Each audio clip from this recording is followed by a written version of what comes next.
সালাতে দোয়া কবুল হয়। সালাতে দোয়া কবুলের 3 জায়গা। একটা হচ্ছে তাকবীরে তাহরিমার পরে আমরা সানা পড়ি না, আমরা তো একটা পড়ি। আল্লাহর হাবিব সুন্নাহ এবং নফল নামাজে আরো পড়তেন সানা, ওই দোয়া কবুল হয়। 2 নম্বর জায়গা সালাতে সেজদায় পড়ে দোয়া করলে কবুল হয়। আকরাবু মা ইয়াকুনুল আবদু মির রাব্বিহি ওয়া হুয়া সাজিদ ফাকসিরু ফিহি দুআ। বান্দা যখন সেজদায় লুটিয়ে পড়ে, বান্দা আল্লাহর সবচেয়ে কাছে চলে যায়।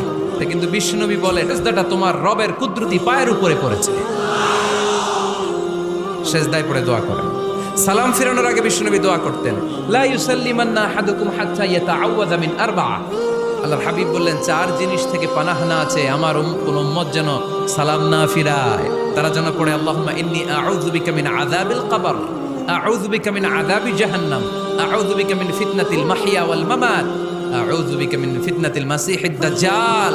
আল্লাহ কবরের আযাব থেকে বাঁচাও, আল্লাহ জাহান্নামের আগুন থেকে বাঁচাও, আল্লাহ জীবন